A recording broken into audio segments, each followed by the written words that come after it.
te estás riendo? ¿De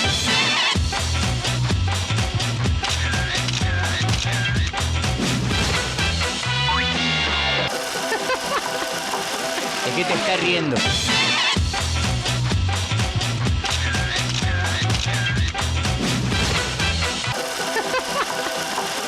qué te estás riendo?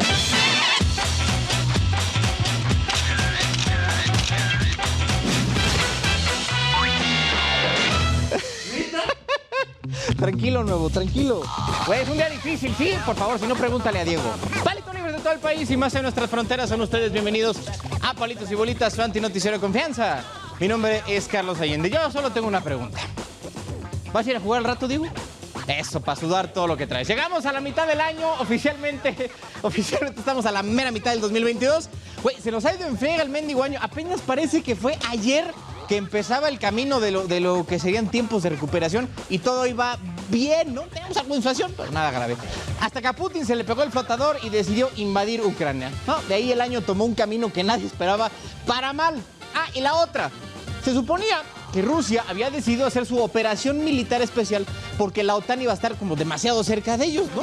Eso si Ucrania se unía, pero pues ahora ya puede que no sea Ucrania, pero Suecia y Finlandia se van a volver parte de esta alianza militar. O sea, al señor Putin le salió el tiro por la culata, ¿no? Al tío Vlad.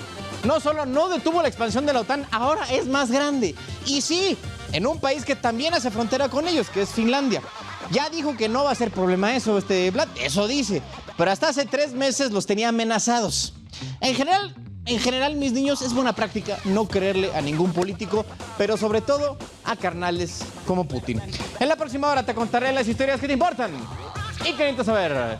Entonces empecemos esto que nos llaman la carne podrida en el refri de la noticia. Pero conocemos.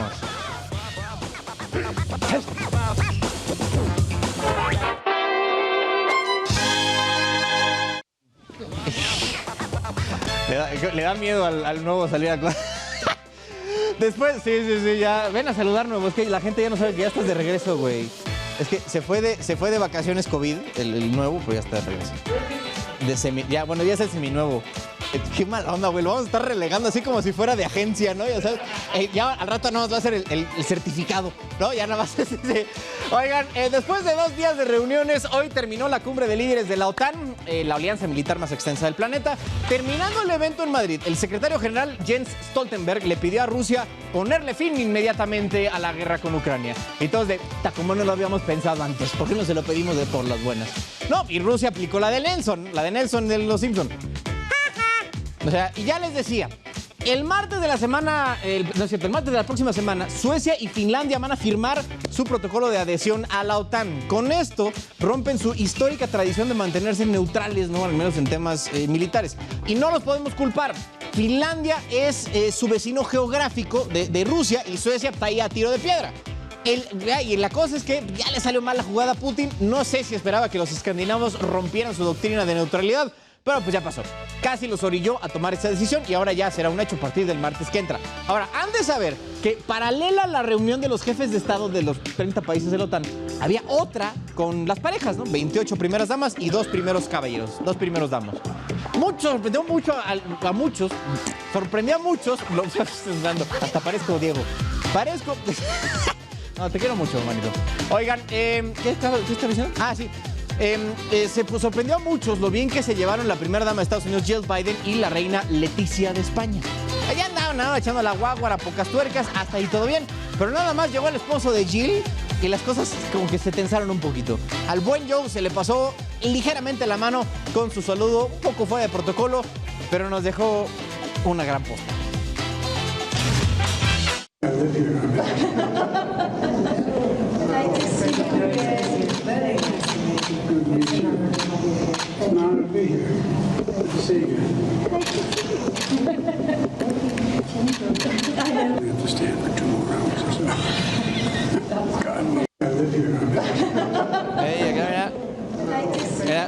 Ahí está todo normal. Digo, está un poquito más cerca de lo que nos gustaría, ¿no? Pero, pues bueno, se entiende, ¿no? Pues ya está ahí, todo normal.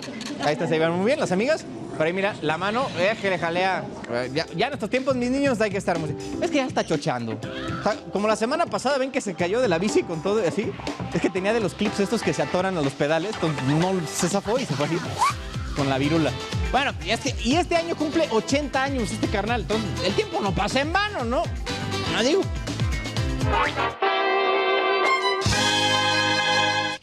Oigan, hablando de nuestro país vecino, hoy se dio la entrada de Ketanji Brown Jackson a la Suprema Corte de Estados Unidos. La relevancia es que la ahora ministra es la primera mujer afroamericana en ocupar ese cargo. Ahí la tienen. La mala para los demócratas es que la mayoría conservadora se queda intacta porque el que dejó su asiento, Stephen Breyer, ya era parte del ala liberal de la Corte. Entonces siguen estando 6-3 en la parte ideológica. Pero bueno, desde aquí, yo sé que nos ve Ketanji, le deseamos que le vaya muy bien en su estancia dentro de la máxima corte de Estados Unidos. Help me God. So help me God. Now, on behalf of all of the members of the court, I am pleased to welcome Justice Jackson to the court and to our common calling.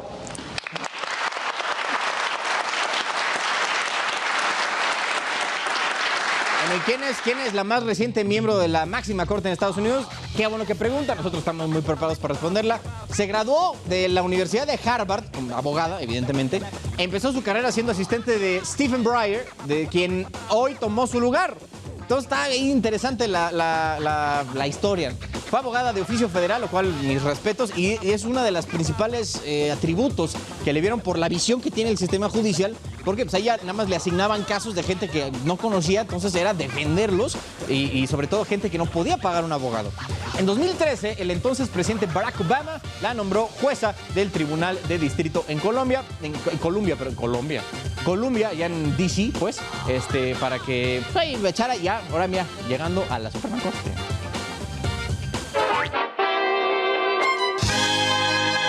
Señores, el cónsul de México en San Antonio y el canciller de Honduras fueron a donde encontraron el tráiler abandonado que se convirtió en el ataúd de 53 almas. Ambos dejaron una ofrenda, ahí está, en memoria de las víctimas de esta terrible catástrofe, ahora migratoria, que se acabó consumando el lunes, ¿no? Ya tenemos 4 días desde esta tragedia.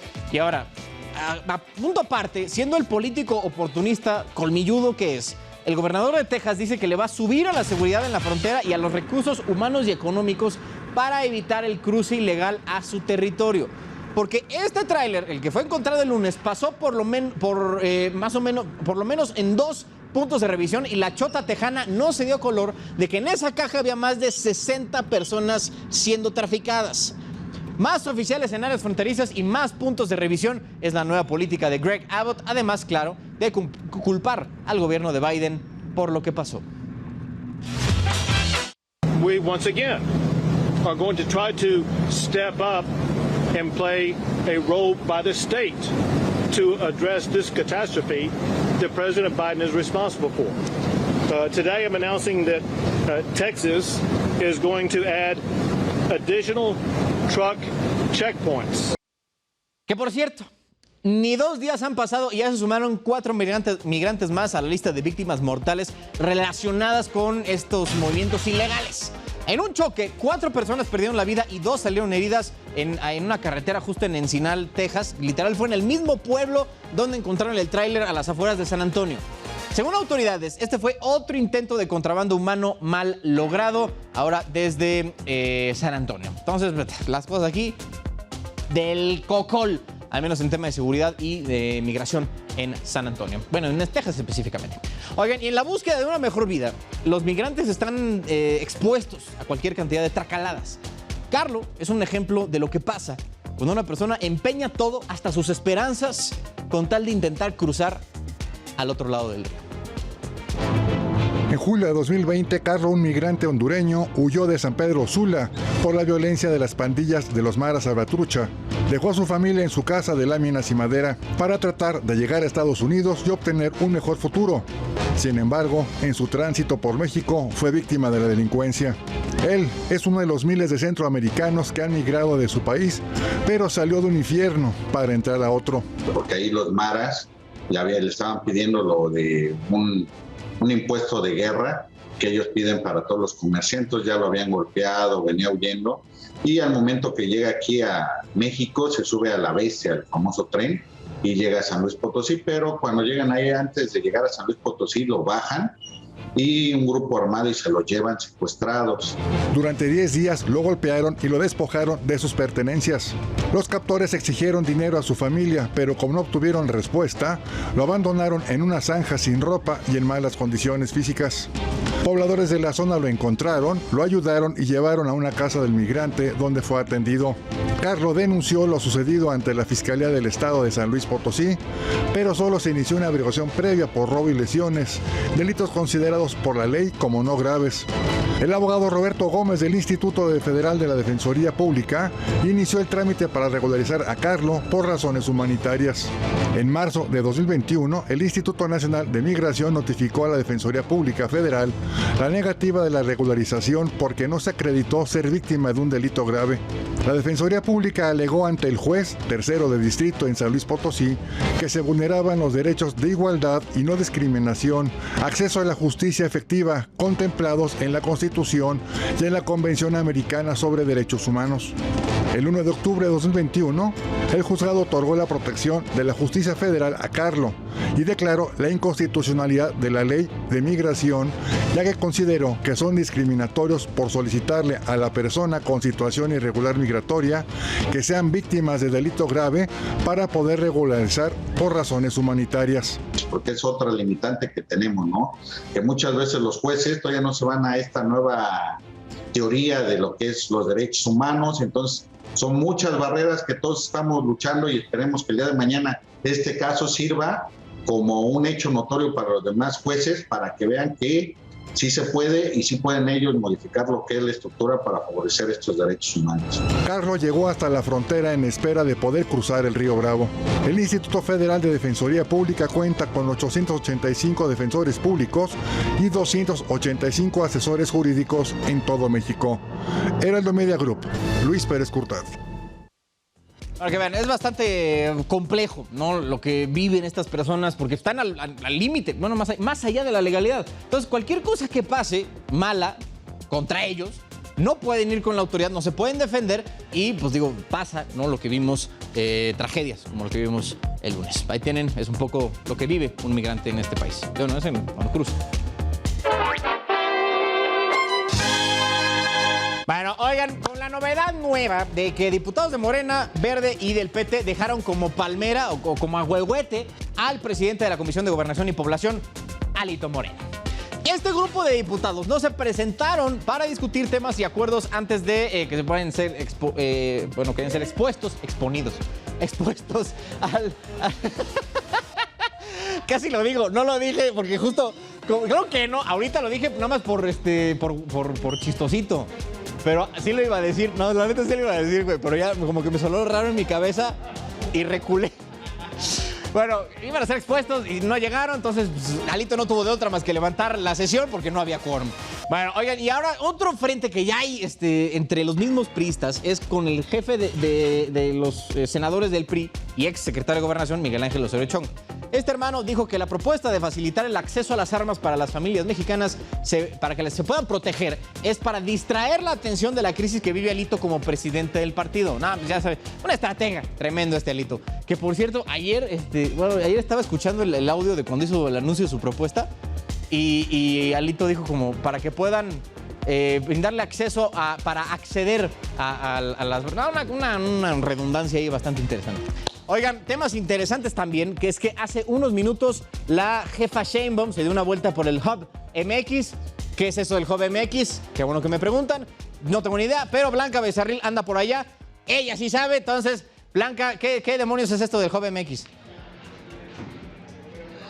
Hola Carlos, muy buenas tardes a todas las personas que nos están viendo a través de El Heraldo Televisión. Oye, si en algún momento escuchas un avión pasando bien cerquita de mí es porque estamos justamente en este hub, en este centro de distribución de DHL Express. Y es que justamente hace unos momentos, como tú lo acabas de mencionar, la jefa de gobierno Claudia Sheinbaum, también Mike Parra, quien es el CEO de DHL Express para todo el continente americano, estuvo aquí presente, además de Toño Arras, quien es el CEO del DHL para nuestro país. Estuvieron aquí pues inaugurando esta expansión de este centro de distribución, expansión de DHL Express aquí en la Ciudad de México. Pero ¿qué te parece, Carlos, si escuchamos parte de lo que decía Michael Parra, un cubano que vive en Miami y que está 100% convencido de que México es un punto, ahí está un avión, por si no se escucha bien mi audio, de que México es un punto clave, un punto estratégico, dijo él, para toda la empresa. Esta empresa que a nivel internacional pues siempre nos sorprende con sus envíos rápidos. Incluso dijo que de los 220 puntos importantes en todo el mundo donde está presente DHL en estos 220 países, bueno, pues la Ciudad de México y nuestro país como pues la República Mexicana está en el lugar número 5. Pero ¿qué te parece si escuchamos pues parte de la inversión que se ha pues hecho aquí en territorio nacional? En los últimos años, DHL se ha comprometido a hacer inversiones millonarias en México. Desde el 2020 hasta esta fecha, DHL Express ha invertido en el país más de 6.000 millones de pesos. Y además de destinar esa inyección de capital para fortalecer nuestra infraestructura y red logística, también nos hemos centrado el capital en mejor talento. Tan solo en los últimos 3 años, en lo que va del 2022, hemos realizado más de 2.000 nuevas contrataciones de empleados. Hemos agregado 2.000 nuevos empleados en esta empresa durante un tiempo de COVID, un tiempo de pandemia. No hay muchas empresas que pueden decir eso y lo han comprometido y lo han hecho. Y gracias a ustedes, gracias Antonio. Carlos, por su parte, la jefa de gobierno de la Ciudad de México, Claudia Sheinbaum, pues hablaba un poquito de los números de este sector transporte, correo y almacenamiento aquí en la Ciudad de México, que representa, decía ella, el 7% del Producto Interno Bruto de la capital del país. Además, dijo que en el año 2022, en lo que va de este año, han pues tenido 3.231 unidades de este sector, además de que pues han crecido incluso en la pandemia y han generado más de 37,000 empleos. También decía la jefa de gobierno que este sector de transporte, correo y almacenamiento ha crecido en los últimos meses 10% pese a la pandemia. Además, dio un dato importante, Carlos, de que esta empresa DHL pues fue una de las principales que nos ayudó a traer pues estos biológicos para combatir al coronavirus al país. Escucha. Ya escuchamos las grandes inversiones que se han hecho, la gran inversión que se hizo aquí, pero además hay que decir otra cosa. DHL fue el principal proveedor de vacunas para nuestro país. Así que... Bueno, pues ahí escuchamos a la jefa de gobierno, Claudia Sheinbaum. Por su parte, Toño, pues también quien es el CEO de DHL para México, Toño Arranz, él decía que con esta inauguración, con esta expansión de este hub, de este centro de distribución de DHL Express, aquí en el centro del país, aquí en la Ciudad de México, se va a incrementar 20% más, pues toda esta distribución, sobre todo en el sur de, pues, del país. Y decía algo importante, 5,200 piezas por hora se estarían pues manejando solamente aquí en la Ciudad de México, en este centro de distribución, Carlos. Bueno, Blanca, muchas gracias por el reporte desde el lugar de los hechos. Fuerte abrazo. Sí, igualmente, Carlos, cuídate mucho. Igualmente, Blanca. Continúa. Ahí me agarraron a la mitad. Pero miren, oigan, pedazo de señora polémica se armó por algo que el presidente de todos ustedes dijo en su conferencia para variar. Llamó a Carlos Alarraqui, que es parte de la comunidad judía, como hitleriano. De por sí es fuerte decirle eso a cualquiera. Usarlo contra alguien que profesa esa religión tiene una agravante. La diputada Margarita Zavala se unió al coro en redes sociales que exigen ya una disculpa pública de Andrés, cosa que no va a pasar. O sea que no ha aprendido nada en estos casi 4 años. Él no se equivoca. Hoy tuvo la oportunidad de pedir perdón, de decir una disculpa, me excedí, pero no. Y hasta se montó en su macho, ¿no? Y dijo que ¿cómo de que no? Claro que sí es. Pues ya saben, ¿no? Andrés dice que él respeta a la comunidad judía, pero dijo que no tienen ellos, como comunidad, derecho a descarrilar su movimiento de transformación. Yo respeto mucho a la comunidad judía. ¿Considero ofensivo la comunidad judía en México? ¿Lo considero ofensivo? Y tengo muy buenos amigos en la comunidad judía. Marco Chabot, que es el presidente. Él firmó el judía, pronunciamiento, sí. Lo conozco desde hace 20 años, lo conocí. Pero eso no quiere decir que toda la comunidad tenga una especie de patente de corso para poder dañar, afectar un movimiento de transformación, nada más por sus ideales, sus pensamientos, su conservadurismo. Me perdonará el señor presidente, pero claro que tienen derecho a criticarlo.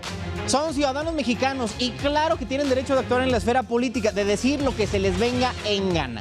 Que al presidente no le guste, ese es otro tema. Y a Monreal, como ya probó las mieles de estar del lado correcto de la historia, dijo que respeta, ¿no? El término hitleriano, pero que él no lo usaría.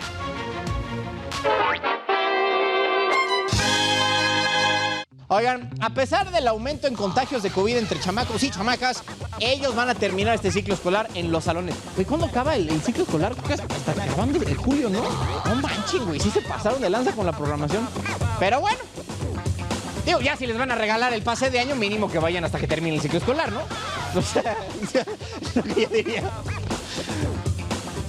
Mira, en cuanto a contagios, afortunadamente hemos demostrado que en las instituciones educativas es el lugar más seguro para nuestros pequeños porque no ha habido como tal contagio ni epidemia. Por eso invitamos mucho a los maestros y a los padres de familia en especial de que envíen a sus pequeñitos a las escuelas. Bueno, oigan, y hoy empezaron a operar, ¿no? A activar otras 16 sedes para tema de vacunación de los chamacos justo que ahorita veíamos. Pero resulta que se les acabaron las vacunas para los menores de 11 años en varias partes aquí de la CDMX.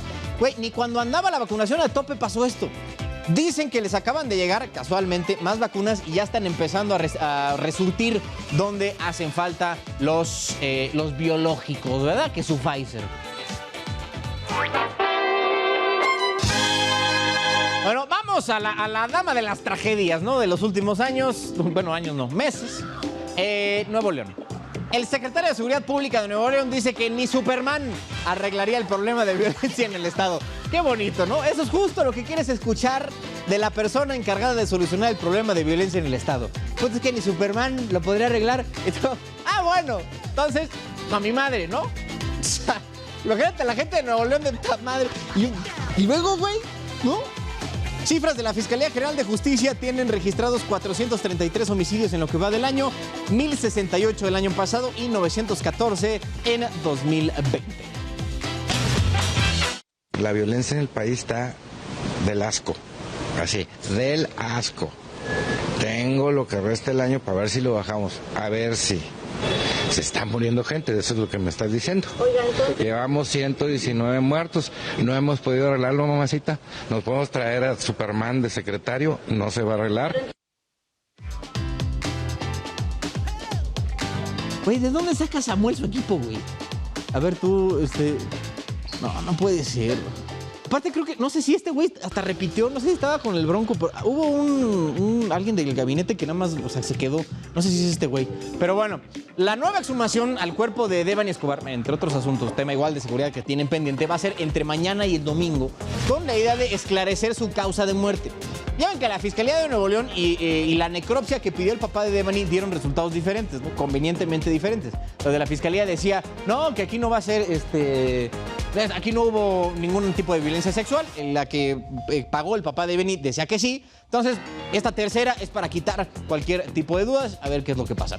Y en otro frente que el señor García tiene abierto en su estado es el aumento de tarifa en el transporte público que provocó una pelea entre pasajeros y choferes. No, o sea, Nuevo León ahorita está pa'l perro, güey. O sea, ya es una novela dantesca, güey. Se agarraron del show a mis compañeros. La gente los grabó, pues para empezar, porque, digo, los videos en Facebook, la mitad son de gente dándose en la madre.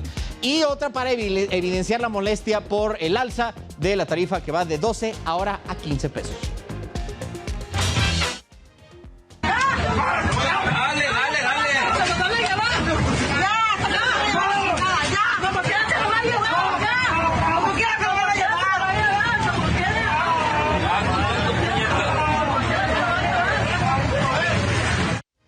Justo aquí estábamos comentando con el nuevo. Aquí subió un varo, un peso, güey.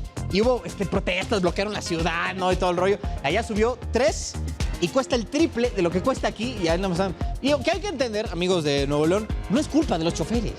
O sea, eso lo deciden desde la parte del gobierno y también hay que entender que los que trabajan ahí de conductores en transporte público también tienen que comer de algún lado. Pero bueno, con violencia no se arregla nada. El Chapulín Colorado bien lo decía, ¿verdad?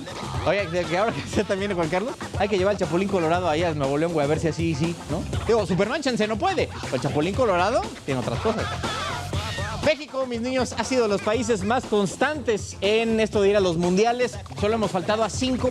La ausencia más reciente fue al Mundial de Italia 90, gracias a un escándalo que cimbró las bases del fútbol mexicano. Oyes, 30 de junio de 1988. Se da por terminado el cachirulazo, un escándalo de fútbol mexicano ocurrido cuando se descubrió que la selección de fútbol sub-20 de México alineó a propósito a por lo menos 4 jugadores que sobrepasaron la edad reglamentaria mientras competían en las eliminatorias para clasificar a la Copa Mundial de Fútbol Juvenil de 1989. Fue el deportista deportivo Antonio Moreno quien se topó con unos anuarios y dijo: achis, esto no cuadra con lo que dijo la FMF a la CONCACAF. Y sacó 2 artículos en el diario donde trabajaba el 12 de abril y el 20 de abril de 1988. Pero el presidente de la FMF dijo que estaba loco y que... Estás loco, carnal, la tuya por si acaso. Entonces se sumó el periodista José Ramón Fernández, quien lo gritó a los 4 vientos y... ¡mocos! Que se deja caer toda la prensa deportiva, quienes investigaron y sopas que todo se vuelve color hormiga cuando Guatemala y Estados Unidos se enteran y acusan a México con la CONCACAF para que le diera las nalgaditas merecidas por portarse mal. CONCACAF dijo: México ya no va a participar en la Copa Mundial de Fútbol. Pero en eso que llega el papá de los pollitos, que es la FIFA, y dice que aunque ya clasificaron por mal portados, también se quedan fuera de la Copa Mundial de Fútbol de 1990. Y ese último castigo se anunció un día como hoy de 1988. Así es, oyes. ¡Qué bella crónica deportiva! Perdóname, Damián. Oye, y luego a los periodistas que revelaron y apoyaron la versión de esta de que había cachirules, creo que hasta les mentaron la madre así, ¿por qué quieren afectar al...? Pues güey, la Pemex Food estaba haciendo porquerías, pues hay que decir las cosas como son, ¿no? Tampoco vamos a solapar ese tipo de cosas. Pero bueno, oigan, jueves ya lo saben, pues es el momento de ir al punto histórico con... la entrevista. Vienes a trabajar 2 semanas, güey, y justo cuando te doy el cue para que hagas tu chamba, lo único que tienes que hacer, y estás allá tragando camote. Ya, sácate. Vamos con el doctor Arno Burkholder, doctor en Historia por Instituto Mora. Mi estimado, ¿cómo andamos? Señor Allende, qué gusto estar con usted el día de hoy. Siempre igual para mí. Oye, pues, hoy en otro aniversario más, cercano del aniversario más de lo que pues, muchos conocimos como la Noche Triste, pero pues, luego ya ven que ahí le dan su jiribilla, ¿no? Ahora con la Noche Victoriosa. Exactamente, esa es la pregunta. Hoy a eso de las 11:30, 12 de la noche se cumplirán 502 años de algo que durante mucho tiempo se llamó la Noche Triste y que ahora resulta que este gobierno quiso llamar desde el año pasado la Noche Victoriosa. Eso nos demuestra que los mexicanos seguimos teniendo un enorme conflicto con nuestro pasado, que no sabemos realmente cómo llamarlo y que nos ha costado un montón de peleas entre nosotros.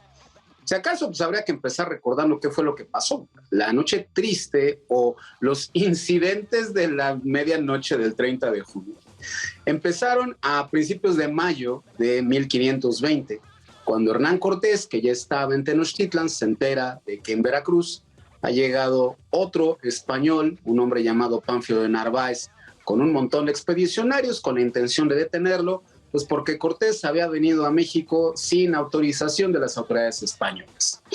Cortés va a Veracruz a pelear con él, pero también a convencerlo de que se le una, y deja en la Ciudad de México a un hombre de su confianza, un señor llamado Pedro de Alvarado, que tenía fama de ser tremendamente cruel.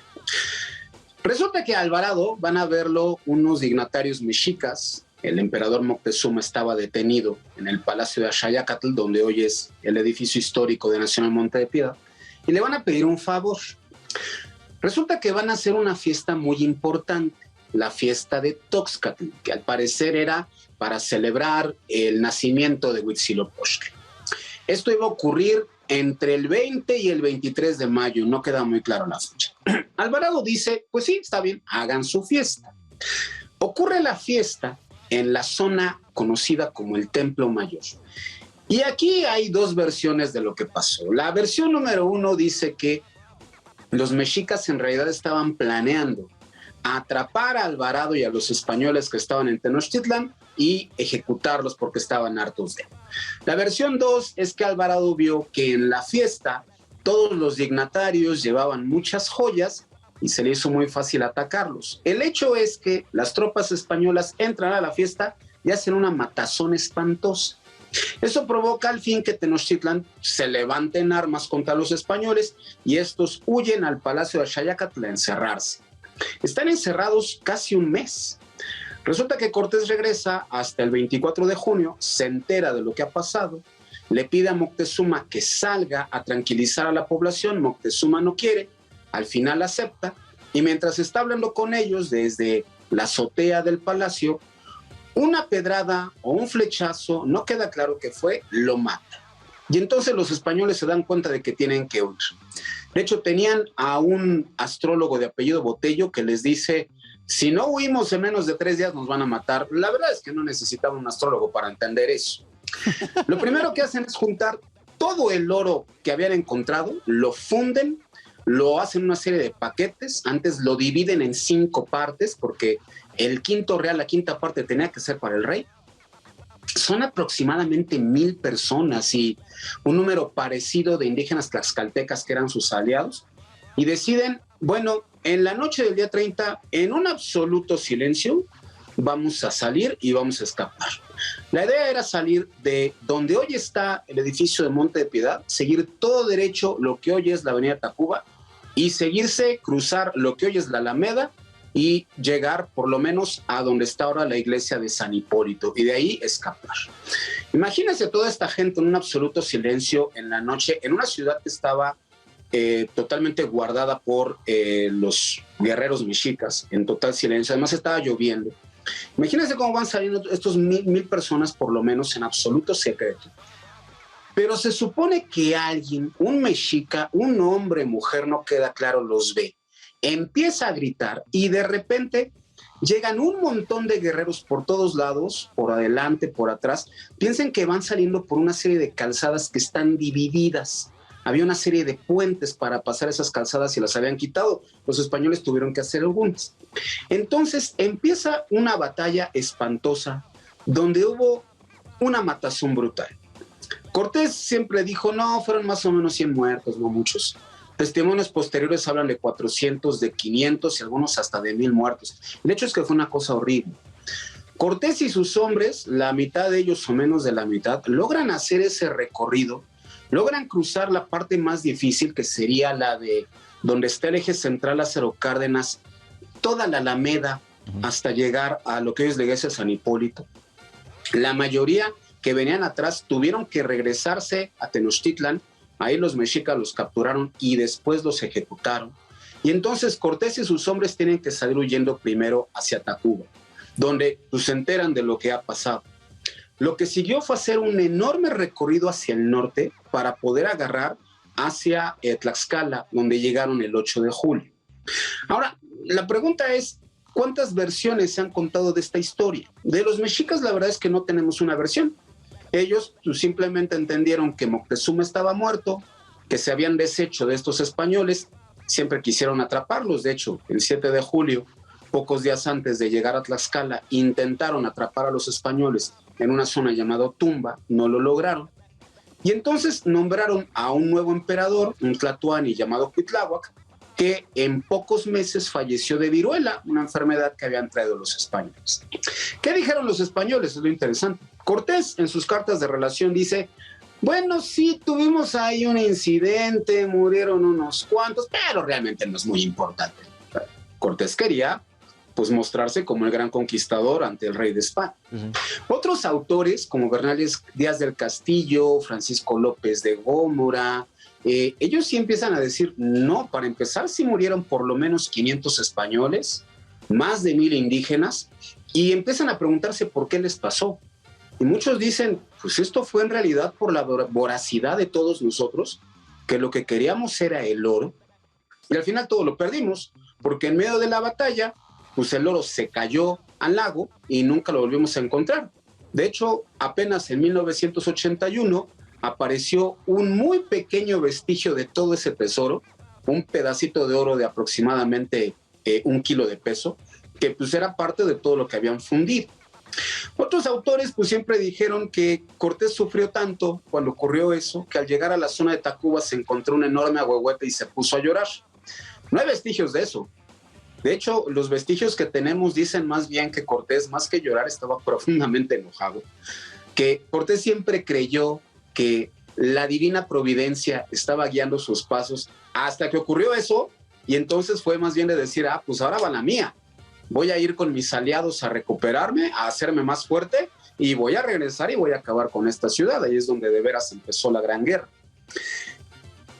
Pasan los años, pasan los siglos. De hecho, la historia del famoso árbol de la noche triste parece ser que surge en el siglo XIX, que no tiene nada que ver con el relato original. Y pues la pregunta al final es, bueno, ¿eso fue una noche triste? ¿Fue una noche victoriosa? Pues yo creo que más bien la respuesta es ¿para quién? Según cómo lo veamos. La verdad es que para los españoles fue un momento tremendo en el que se salvaron por un pelito de que los mexicas los capturaran y los sacrificaran a todos. Los mexicas no tuvieron exactamente una victoria porque se les escaparon los españoles y pues porque les dejaron un regalo envenenado, la viruela. Yo creo que con el paso del tiempo, pues lo que tendríamos que hacer los mexicanos es intentar analizar de forma más madura lo ocurrido en la noche triste o victoriosa y lo ocurrido en la conquista, porque al final pues los mexicanos somos un pueblo mestizo que descendemos tanto de los españoles como de los indígenas y de otros pueblos, y pues seguir fomentando odios de tantos siglos atrás, pues la verdad es que no nos ha servido de nada. Nos sirve más una historia comprensiva, una historia que nos ayude a entender quiénes somos. Entonces, pues eso le cuento ahora que se van a cumplir 502 años de los incidentes de esa noche del 30 de junio, señor Allende. Oye, entonces, para variar, una parte de la historia nacional se la sacaron de la manga, ¿no? Así de, pues aquí lloró Cortés. Pues lo que pasa es que hay que pensar que siempre se van construyendo estos mitos históricos, que sí hubo un momento de profundo nacionalismo en el siglo XIX, finales del siglo XIX. Entonces, pues quedaba bien señalar que, por lo menos el conquistador tuvo una gran derrota y se soltó a llorar. Sí. Por lo menos eso pasó, para no tomar en cuenta lo que ocurrió meses más tarde cuando llegó y destruyó la capital de los mexicas. Era así, yo creo que hacía las veces como de una victoria pírrica, ¿no? De esas que de repente se dan, ¿no? Así de, bueno, pues al menos no se fue solo, ¿no? Se fue con mi sangre, ¿no? Así, sí, se fue. Exactamente, señor, ya sabe cómo somos los mexicanos. Cosa padrísima. Doctor Burkholder, como siempre, un absoluto placer tenerlo aquí en su espacio informativo. Si ustedes gustan seguirlo en Twitter, es @Clionáutica. Ahí está, aquí está. Este es su usuario, ahí para que sigan a el doctor Burkholder y todos los jueves en este sacrosanto espacio informativo. Gracias, doctor Burkholder. Muchísimas gracias, nos vemos el próximo jueves. Claro que sí, fuerte abrazo al doctor Burkholder. Oigan, y pues, temas importantes, vamos a regresar con una especie de recuento, ¿no? De lo que ha pasado en esta tragedia, ¿no? Del tráiler que cruzó allá a Estados Unidos. Encontramos con 50, bueno, fueron, primer reporte, 51 personas que fallecieron, ya subió a 53. Y vale la pena ver cómo se fueron ligando, encadenando estos eventos para que entendamos de cómo fue que llegamos a este punto y qué es lo que podría pasar ahora, tanto del lado mexicano como del lado de los Estados Unidos. Entonces, regresamos con este recuento que les preparé para todos ustedes de este asunto. Bienvenidos, vamos a ir a un corte, ahorita regresamos, no se vayan, hay con más.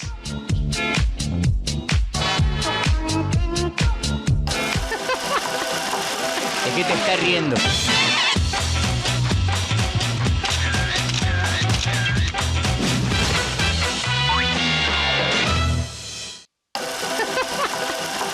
¿De qué te te estás riendo?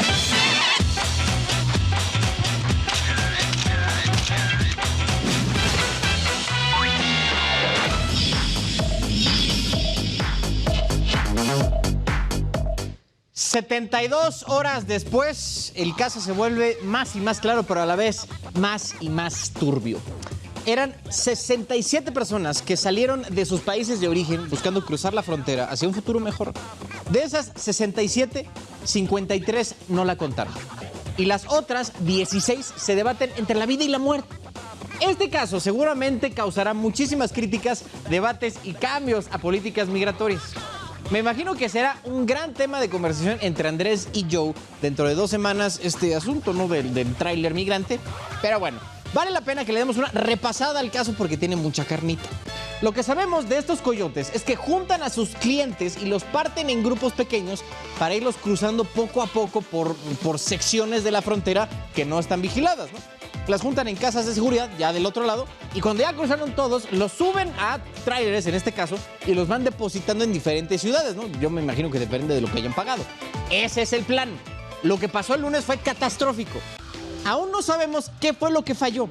Si una patrulla de San Antonio les hizo la parada, si los coyotes empezaron a ver que estaban muriendo sus clientes y abortaron la misión, esa parte aún no la tenemos. Lo que sí sabemos es el nombre de las 3 personas, de los 3 hombres detrás de este operativo. Juan Francisco de Luna Bilbao, Juan Claudio de Luna Méndez, parientes evidentemente, y Homero Zamorano. Ninguno es alguien a quien calificaríamos como un genio criminal. Homero, por ejemplo, era el que iba manejando el tráiler. La policía de San Antonio dice que estaba hasta el tuétano de drogado con metanfetamina. Pero lo mejor es que aquí mi compadre, cuando vio que le cayó la tira, se hizo pasar por uno de los migrantes, ¿no? Como víctima. Quiso aplicar la del crimen perfecto, pero no le salió porque cámaras de tránsito en puntos de revisión tienen fotos de que él iba manejando el tráiler. Entonces, pelation, ¿no? Me parece que ayer tuvo su primera audiencia en un tribunal federal para ver si lo acusan por tráfico de personas. Que digo, no sé, debería ser lo mínimo. Y homicidio también debería estar por ahí. Sobre los otros 2, la cosa se pone un poquito interesante. El tráiler tenía una placa sobrepuesta de una empresa de transportes gringa que se llama Betancourt. Esa placa que clonaron los maleantes, según tengo entendido, estaba relacionada con una casa, la cual la policía fue, vigiló un par de horas y en un mismo operativo lograron arrestar a Francisco y a Claudio. Los 2 eran son migrantes ilegales y tenían posesión de 6 armas, 3 cada uno, que no estaban registradas. Entonces, problema. Chance, no tuvieron nada que ver con lo del tráiler este par de petardos, pero no tenían visa, y esa ya es una bronca. Y a eso súmenle la aportación ilegal de armas, y la policía tiene un caso bastante sólido contra ambos. Y aquí, paréntesis. Cuando pasó esto, solo habían pasado 2 días. Y vean todo lo que sabemos. No fuera aquí en México, porque apenas está ahí empezando a abrir la carpeta de investigación. De este caso, parte otra historia interesante. ¿Dónde, cariño santo, están las autoridades de Tamaulipas? Expertos y gente que ha estado directamente ocupada en combatir estas redes de trata de personas saben que la región que está en la frontera entre Tamaulipas y Texas es dominada por el crimen organizado. Digo, lo vimos ayer, ¿no? Es decir, cada vez se están expandiendo más. Y como todo, les resulta un negociazo. Por cada cabeza llegan a cobrar $25,000. Poniendo de ejemplo el tráiler del lunes, la operación les iba a dejar $1.6 millones. Y eso es un viaje. ¿Cuántos viajes te gusta que hagan a la semana? ¿4? Son casi $6.5 millones. Y de ahí una parte se tiene que ir a sobornos de agentes del orden, ¿no? De todos los niveles, de municipal, estatal y federal, para que volteen la vista. Es muy difícil para el gobierno competir contra esos niveles, porque han de saber, poderosos caballeros don dinero, ¿no? Pedazo de chamba va a tener ahora el futuro gobernador de Tamaulipas. A ver cómo les va, porque esta bronca de la migración ilegal y del tráfico de personas realmente es tema durísimo y, como decía el secretario de Seguridad de Nuevo León, difícil de combatir. Pero bueno, oigan, antes de irnos al segundo corte de este sacrosanto espacio informativo, momento de irnos con la verbena deportiva. Ya llegó el que sí le sabe, ya llegó el que sí le mueve, el que sí le mete, ya llegó Damián Martínez, el que es la mera verbena deportiva. Arrancamos con las clases, con lo que debemos saber, con el conocimiento. Cuando se tira un penal, ¿A dónde se mudan los presos? No, ese no. El verdadero conocimiento deportivo. Lo mejor de este día. La Liga MX y la MLS se aventaron otra puntada. Se inventaron un torneo para septiembre con el nombre de Leagues Cup Showcase. Dicen que es previo para la Gran Leagues Cup, donde juegan todos los equipos mexicanos y todos los de Estados Unidos. América, Chivas y Atlas van a enfrentar a Cincinnati, Nashville y Real Salt Lake. Los partidos serán en septiembre, pero ¿de qué sirven estos juegos? ¡No sirve para nada! Y luego del papelón de la selección mexicana sub-20, Gerardo Torrado, director de selecciones nacionales, habló y dijo que por el momento continúa Lucho Pérez al frente del Minitri. Hay que ver qué se está haciendo mal con las selecciones inferiores, porque no es posible que Guatemala nos elimine de un premundial de la CONCACAF. Así que vamos a trabajar y sin Yolanda, Mari Carmen. Bueno, y ya para despedirnos, mañana regresa la Liga MX con 2 extraordinarios partidos. Necaxa contra Toluca y Mazatlán contra Puebla. Y ya para cerrar, este viernes se corre el Gran Premio de Silverstone, un circuito que de verdad se lo recomiendo. No nos podemos perder y vamos a echarle todas las porras a Sergio El Checo Pérez, Uriel Ramírez y Heraldo Media Group. Muchas gracias a Uriel Ramírez, pero ahí la regó, porque el Gran Premio se corre el domingo. Mañana empiezan prácticas y la fregada, pero el Gran Premio se corre. Ahorita le voy a dar un zape. Que por cierto, vamos a jugar al rato en la Liga de Medios, ahí no se pierden la transmisión en sus corazones. Pero bueno, oigan, desenos suerte, porque aquí tenemos un par de pelagatos que andan medio más o menos. Oigan, vamos a un corte, ahorita regresamos con más para ustedes. ¿De qué te estás riendo?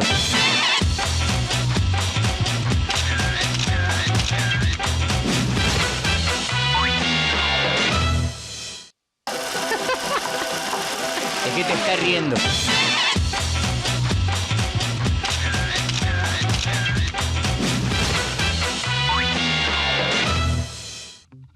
Oigan, mis niños, temas importantes para cerrar la transmisión de este bello día, este bello jueves. Oye, se me pasó en friega la semana. ¿No te pasó a ti, Dieguito?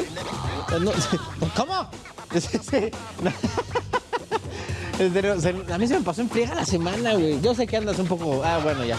Oigan, un representante de la Comisión Federal de Comunicaciones en Estados Unidos le pidió, por favorcito, a Apple y a Google retirar de sus tiendas de aplicación a TikTok, porque dicen es un riesgo a la seguridad nacional, porque por los datos que acumula y eso, como la empresa es china y el gobierno chino pues, tiene el control de casi todo lo que pasa dentro de sus fronteras, pues como que Estados Unidos anda diciendo como de, híjole, qué cosa, ¿no? Que los chinos tengan tanta información de nuestra población, pues están diciendo que la quiten. Dudo muchísimo que suceda, además de que eso no va a resolver un problema, porque TikTok lleva siendo de las aplicaciones más descargadas y más usadas ya 2 años. Y por tantas horas, imagínense ya la cantidad de datos que tienen ¿cómo se llama la empresa? Creo que es Binance, no sé cómo es Binance. Bueno, quién sabe. La empresa dueña de TikTok, imagínense ya la cantidad de datos que tienen, ¿no? Bueno. Oigan, y ya van a grabar una nueva película de James Bond en los próximos 2 años, porque el fin de la era, ya ven que Daniel Craig ya valió sorbete, entonces van a tener que reinventar al personaje. Aún no sabemos quién va a entrarle al quite, pero hay rumores de varios nombres, entre ellos está Idris Elba, que según yo ya está un poco ruco, ¿no? Idris Elba, es que ya está muy ruco, güey. O sea, lo haría muy bien Idris Elba, pero quién sabe. ¿Cómo va a ser a Idris, güey? Es Idris Elba, ridículo. ¿Le dices a Idris Elba tú? Creo que no, está mal dicho, güey. Es Idris Elba. Pues, güey, ¿para qué me corriges si estás mal? Regé Jean Page, no sé cómo se dice. Regé Jean Page, me imagino. Tom Hardy, que no estaría mal. Henry Cavill, James Corden o Tom Hiddleston. No, Tom Hiddleston está medio ñango, ¿no? Para ser Hiddleston. El que hace Loki, está medio ñango, yo creo. Bueno, oigan, pues gracias por vernos today. Nos vemos mañana, 7 en punto, ya será You Know. A las 7 por el 8 en este programa, en este H canal. Como de que no, ya pásale, güey, ya haz tu payasada, ándale.